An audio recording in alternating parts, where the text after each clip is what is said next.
भगवद गीता अध्याय 3 कर्मयोग पार्ट 1। कर्म करने का अधिकार तुम्हारा है। कुरुक्षेत्र के मैदान में अर्जुन अब भी संशय में है। उसने अध्याय 2 में ज्ञान योग की बातें सुनी। आत्मा अमर है, शरीर नश्वर है। पर अब उसके मन में नया प्रश्न उठता है। यदि ज्ञान श्रेष्ठ है तो क्या कर्म करना व्यर्थ है? क्या युद्ध न करके मैं केवल ज्ञान और ध्यान से मोक्ष पा सकता हूं?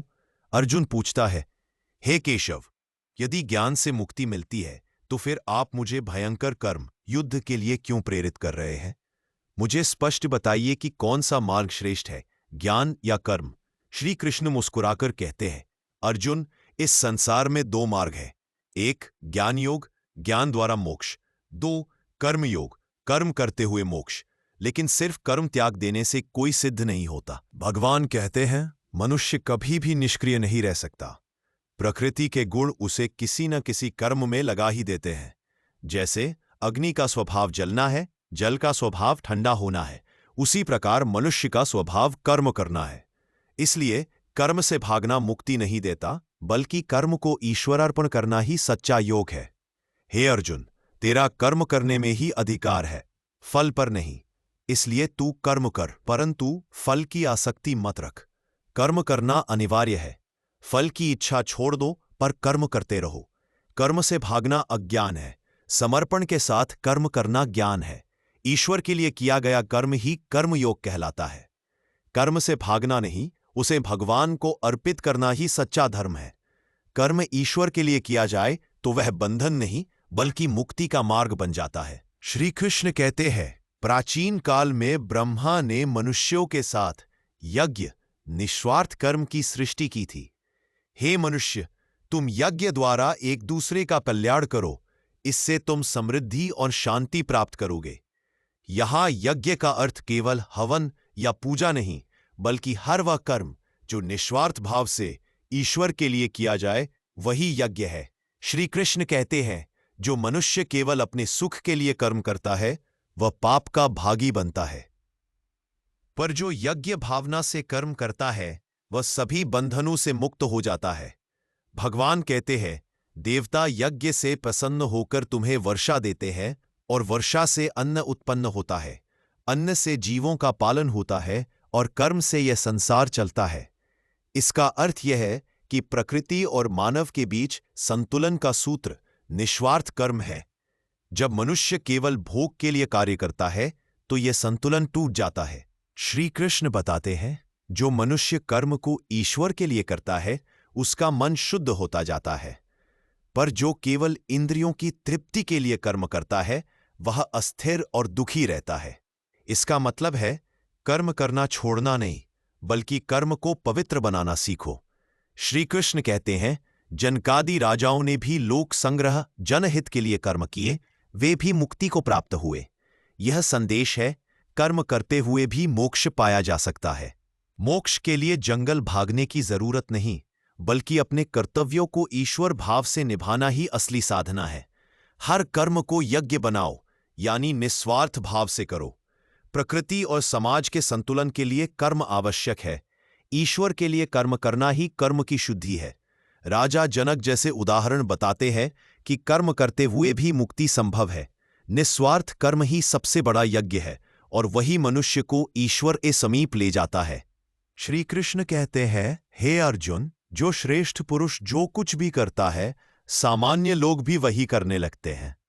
उसका आचरण ही समाज के लिए उदाहरण बन जाता है। इसका अर्थ यह है कि यदि अर्जुन युद्ध से भाग जाएगा, तो दूसरे लोग भी अपने कर्तव्यों से भागने लगेंगे। इसलिए श्री कृष्ण कहते हैं, तेरा कर्म केवल तेरा नहीं है, वह अनगिनत लोगों को प्रभावित करता है।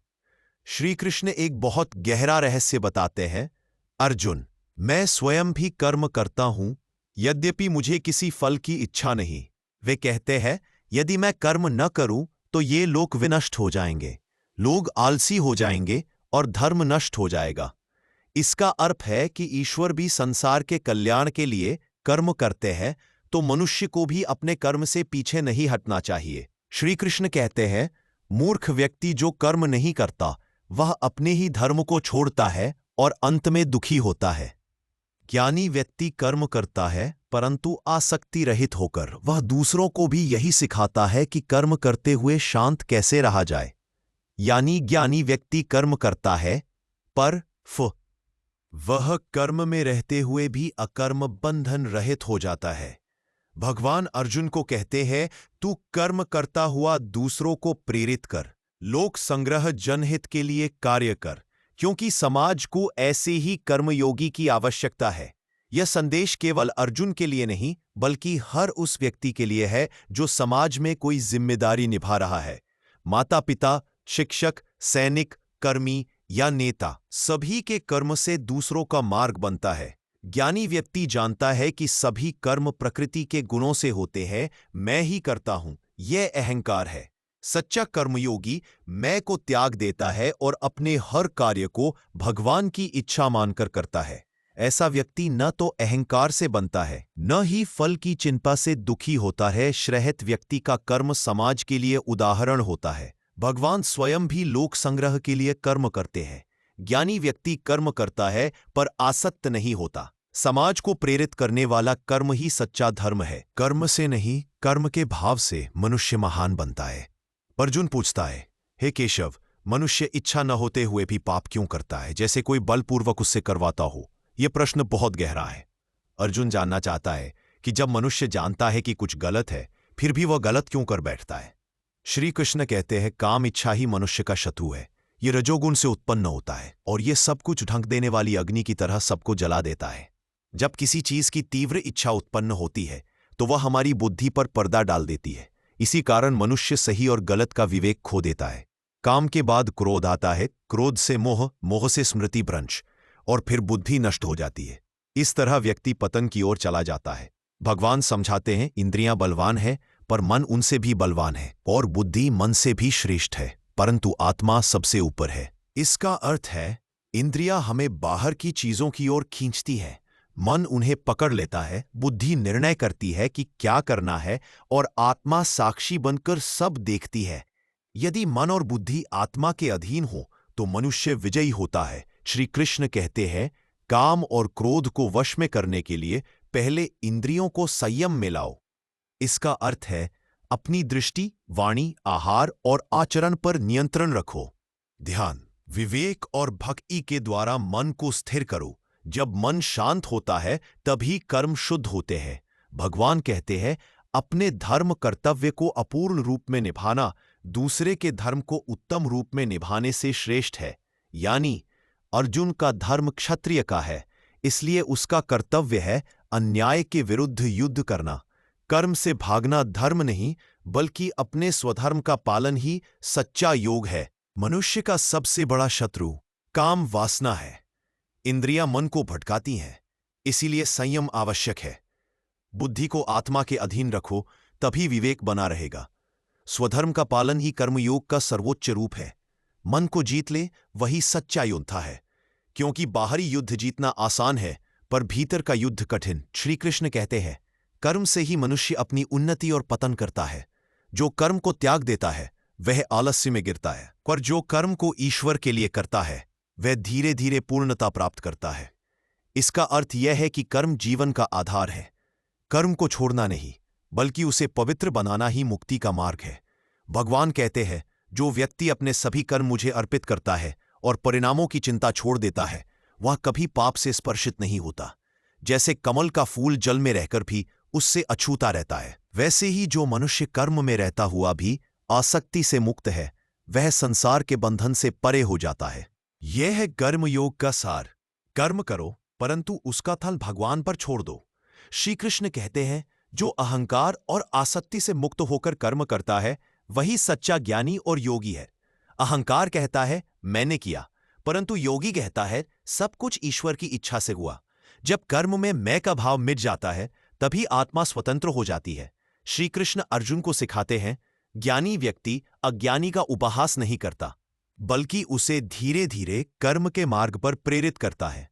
इसका अर्थ है कि सच्चा ज्ञानी केवल खुद नहीं सुधरता, बल्कि दूसरों को भी सही मार्ग दिखाता है। यह कर्मयोगी का कर्तव्य है। जो मनुष्य मुझ पर विश्वास रखकर मेरे उपदेश के अनुसार कर्म करता है, वह न तो कर्म से बंधता है, नहीं दुख का अनुभव करता है, परंतु जो अहंकार और अविश्वास के कारण मेरे वचनों की उपेक्षा करता है, वह अपने ही कर्मों के बंधन में बंध जाता है। इसलिए श्री कृष्ण अर्जुन से कहते हैं, अपने धर्म के अनुसार युद्ध कर, क्योंकि यही तेरे जीवन का सर्वोच्च कर्तव्य है। कर्म को त्यागना नहीं, उसे ईश्वर को अर्पित करना ही मुक्ति है। अहंकार और आसक्ति कर्म को अपवित्र बनाते हैं। सच्चा योगी दूसरों को प्रेरित करता है, न कि उनसे घृणा। कर्मयोग ही ज्ञान, ध्यान और भक्ति तीनों का सार है। कर्म करते हुए फल की आसक्ति छोड़कर उसे भगवान को समर्पित कर दो, यही कर्मयोग है। यही मोक्ष का मार्ग है।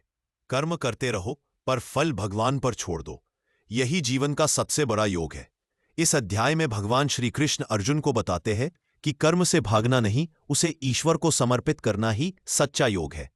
अध्याय 3 में श्री कृष्ण समझाते हैं निस्वार्थ कर्म, यज्ञ भावना का अर्थ, अहंकार और आसक्ति से मुक्ति का मार्ग, कर्म और ज्ञान का सही संतुलन।